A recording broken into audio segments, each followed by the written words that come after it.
Bien-aimés, je vous salue dans le nom puissant de notre Seigneur, notre Sauveur Jésus-Christ. Ce matin, le Seigneur nous a mis à cœur de méditer sa parole et de la partager à partir d'un verset que vous connaissez certainement et qui se trouve dans Matthieu 11, verset 28.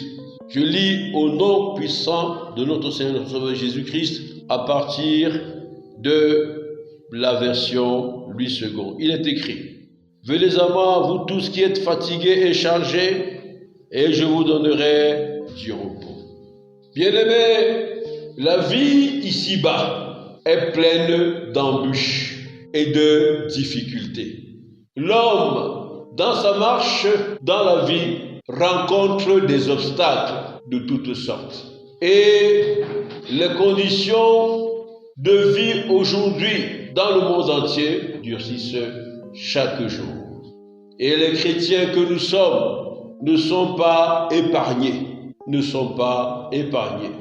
Pourtant, Matthieu 11, verset 28 que nous venons de lire, est un puissant appel qui nous indique sans équivoque le lieu où nous pouvons trouver le repos.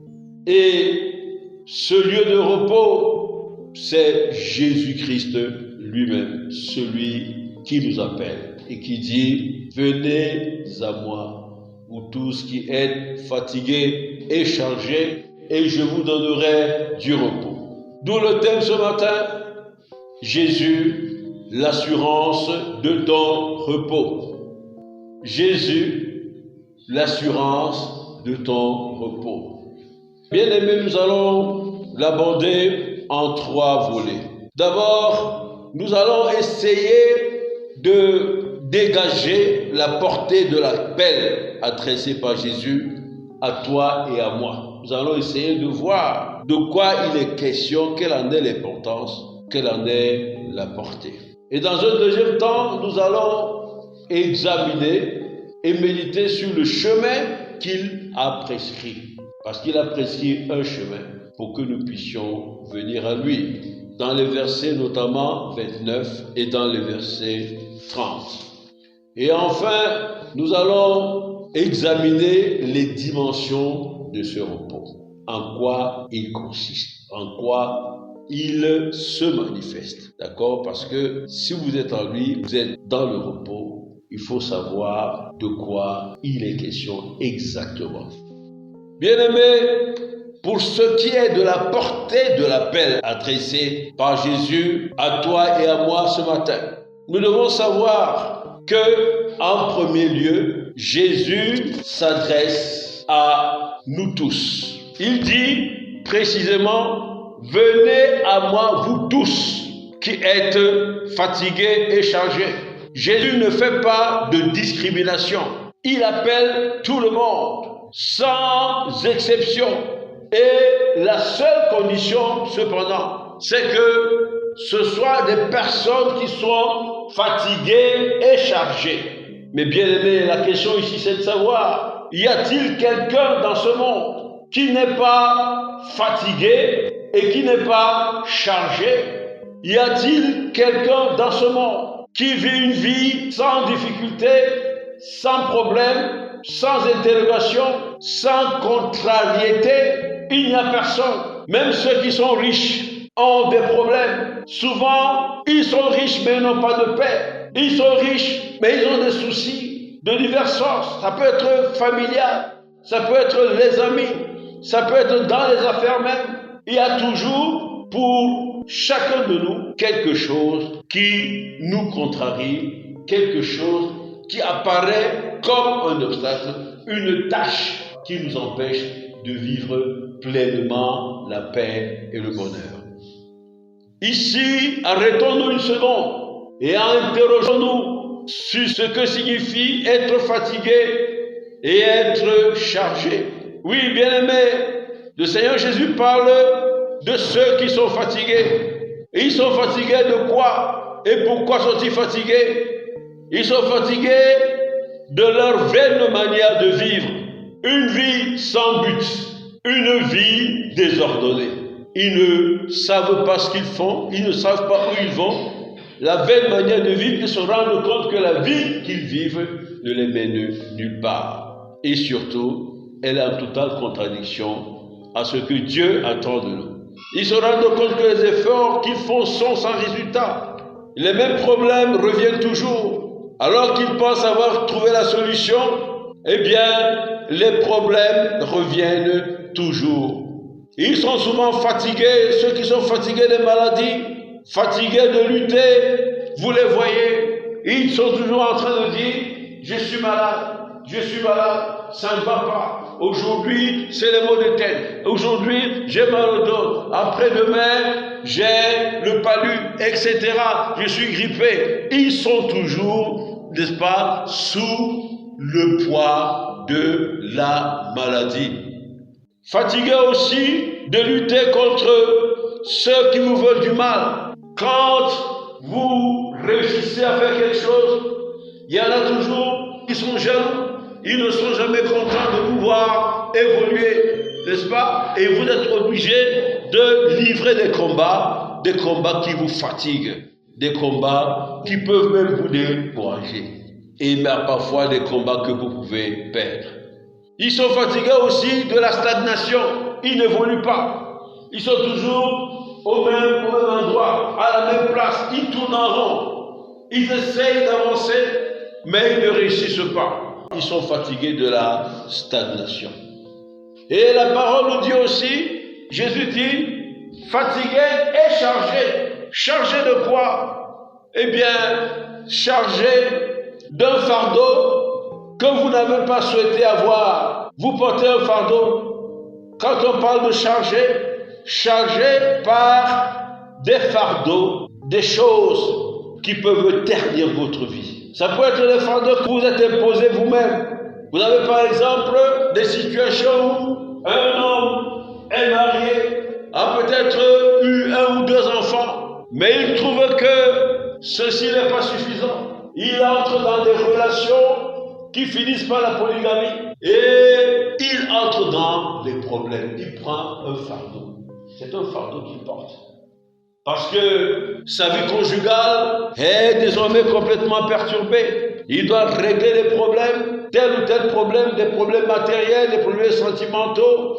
Il doit gérer la paix dans son ménage, toutes choses qui sont des fardeaux qu'il est parti lui-même chercher. Ça peut être des fardeaux que vous imposent des adversaires. Ça peut être des fardeaux imposés par l'ennemi. Par exemple, vous avez des liens familiers, il y a des contrats, il y a des relations, il y a des choses qui ont été contactées par vos ancêtres et qui mettent dans la famille des liens qui rendent même les enfants captifs de la relation avec le monde des ténèbres. Ça peut être les fantômes du péché dont vous n'arrivez pas à vous débarrasser. Souvent vous avez un péché caché, des choses que vous faites en cachet. Mais vous n'arrivez pas à vous départir. Vous êtes donc soumis en fait à ce péché et vous n'arrivez pas à vous en sortir. C'est un fardeau. Il y a le fardeau parfois de l'impudicité, le fardeau de l'addiction à la drogue. Vous êtes dans la drogue et vous n'arrivez pas à vous en sortir. Des fardeaux liés à l'addiction à l'alcool et vous n'arrivez pas à vous en sortir. Bien-aimés, voilà ce que nous dit la parole ce matin. Elle nous dit, venez à moi, vous tous qui êtes fatigués et chargés, et je vous donnerai le repos. Bien-aimés, cet appel de notre Seigneur, notre Sauveur Jésus-Christ, est un appel qui respecte cependant ta liberté de choisir. Jésus dit, le Seigneur dit, venez, c'est une invite. Il y a ici, de votre part, une décision à prendre. D'abord, la décision de vous arrêter pour écouter. Décider de porter une attention à cette voix qui vous appelle. La décision de vous lever à partir du moment où vous avez écouté attentivement et d'enclencher un mouvement. On parle de venir, c'est-à-dire décider de mettre un pas derrière un autre pour aller à Jésus. C'est donc en fait un appel qui respecte l'exercice de ta liberté de choisir. La parole nous dit, voici je mets devant vous la vie et la mort, choisissez la vie afin que vous viviez. C'est aussi le choix de reconnaître Jésus comme la solution. Il n'a pas dit allez à quelqu'un d'autre, il a dit venez à moi. Et pour que vous alliez jusqu'à lui, il faut que vous ayez reconnu en lui celui qui a la solution à tous vos problèmes. Alors, lorsque Jésus t'appelle ainsi, eh bien-aimé, sois prompte à dire oui. Ne t'exclus pas toi-même en disant « mon cas est désespéré. Il ne peut plus rien faire pour moi. Je suis vraiment irrécupérable. » Il ne faut pas le dire, car en le disant, cela révèle que vous ne connaissez pas vraiment qui est Jésus. Lui-même nous a dit dans Marc 2, verset 17, « Ce ne sont pas ceux qui se portent bien qui ont besoin de médecins, mais les malades. Je ne suis pas venu appeler des justes, mais des pécheurs. » Bien-aimés, c'est cela la portée de l'appel de notre Seigneur Jésus-Christ. Jésus-Christ s'adresse à toi et à moi, quelle que soit ma situation, quelle que soit la nature du fardeau. Il t'appelle parce qu'il est venu, non pas pour les justes, mais ils sont venus pour les pécheurs. Ne t'exclus pas et réponds oui à cet appel. Et tu verras le bonheur qui s'en suivra. Maintenant, la question, c'est de savoir comment venir à Jésus. Comment est-ce que je dois le faire? Comment dois-je répondre à cet appel? Eh bien, Jésus lui-même a prescrit le chemin. Il a prescrit le chemin qu'il faut suivre pour venir à lui. Il nous indique ce chemin en disant dans Matthieu 11, verset 29, il dit « Prenez mon joug sur vous et recevez mes instructions, car je suis doux et humble de cœur, et vous trouverez du repos pour vos âmes. » Donc, le Seigneur Jésus nous dit une première chose. Il nous dit quoi? De prendre le joug, de prendre son joug. Que signifie le joug? Le joug, en fait, c'est une pièce de bois qu'on place sur le cou des bœufs pour les atteler quand vous êtes en train de labourer le champ et pour pouvoir les orienter et leur donner la direction. Donc, Jésus dit, le Satan a son joug et Jésus a son joug. Il dit, mon joug, lui, il est particulier parce que mon joug est doux et léger. Mon joug consiste simplement à suivre mes instructions, à obéir à mes ordonnances. Sont destinés à te procurer le bonheur et la paix. Puisque la parole nous dit qu'il n'a pour nous que des projets de paix et de bonheur et non des projets de malheur, pour nous assurer un avenir et une espérance. Donc ce joug-là est un joug différent de ce que le monde nous impose, de ce que le prince de l'air nous impose. C'est un joug qui est doux et léger. Il consiste à suivre les instructions de Dieu, à marcher selon les voies de Dieu. Et le verset 29 nous révèle quelque chose d'important. Il nous révèle que la direction qui nous est donnée, que nous devons suivre en portant le joug de Jésus, eh bien, cette direction a pour point d'arrivée, n'est-ce pas, le repos de nos âmes. Et Jésus lui-même dit, comme je l'ai déjà mentionné tout à l'heure, que son joug est doux et léger. Pourquoi donc chercher à se mettre sous des jougs affligeants, sous des jougs qui vous font souffrir et transpirer? Pourquoi ne pas tout simplement prendre le joug de Jésus, accepter le joug de Jésus? Donc c'est une première dimension, une première instruction du chemin que Jésus a prescrit pour que nous puissions arriver jusqu'à lui. Mais en réalité, il y a une chose plus fondamentale encore qui te permettra d'aller et de marcher jusqu'à lui et de demeurer en lui. C'est la nouvelle naissance.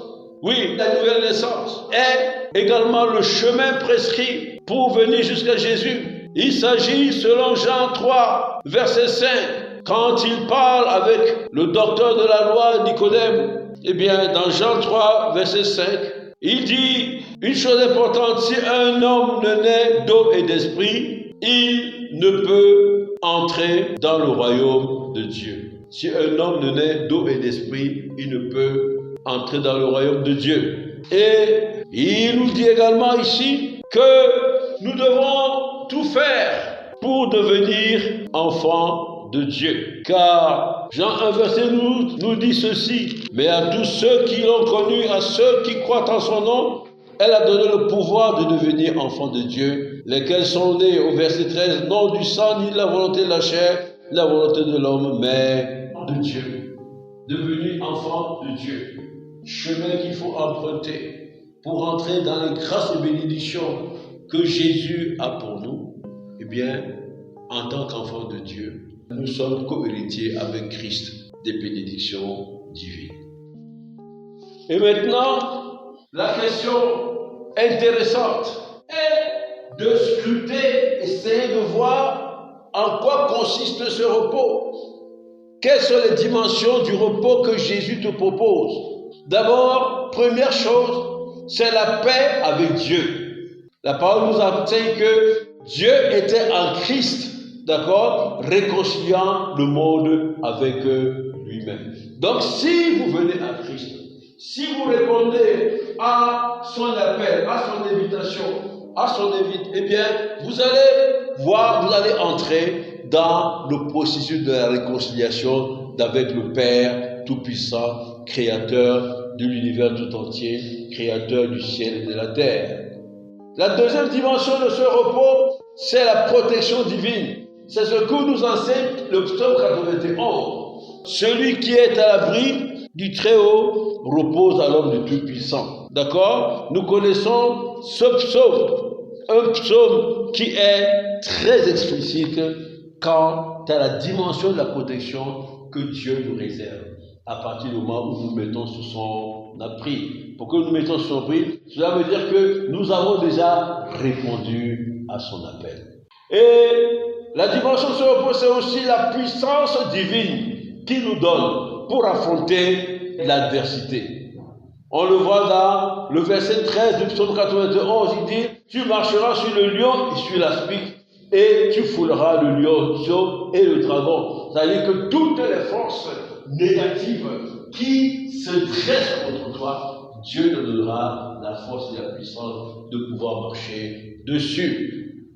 Il y a également la dimension du repos éternel, la dimension de la vie éternelle. Jean 3, 16 dit, Dieu a tant aimé le monde qu'il a donné son Fils unique, afin que quiconque croit en lui ne périsse point, mais qui ait la vie éternelle. Celui qui répond oui est celui qui en fait croit en Jésus. Il a dit: venez à moi et vous tous les fatigués et chargés, et je vous donnerai du repos. Donc ici, celui-là qui répond oui est entré dans la dimension de la foi en Christ Jésus, et donc la parole de Jean 3, 16 s'applique pleinement dans sa vie.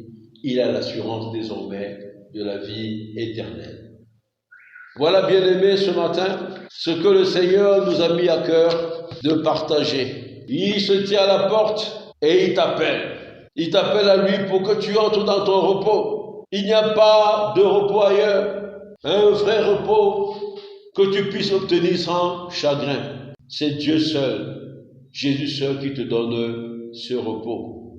Il est ton repos, le seul et vrai repos. Il se tient à la porte de ton cœur et il frappe. Il dit: viens à moi, toi qui es fatigué et chargé, je te donne du repos. Et dans ce repos, sache que dans la présence du Seigneur, eh bien, tu jouiras des délices éternelles et des joies abondantes. Que le nom de l'Éternel soit glorifié. Amen.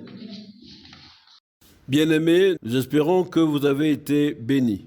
Pour toutes questions et sujets de prière, bien vouloir nous contacter sur nos différentes plateformes. Nous avons reçu gratuitement et nous partageons gratuitement, selon l'instruction du Seigneur. Matthieu 10, verset 8. Que le nom de l'Éternel soit glorifié. Soyez bénis au nom puissant de Jésus-Christ. Amen.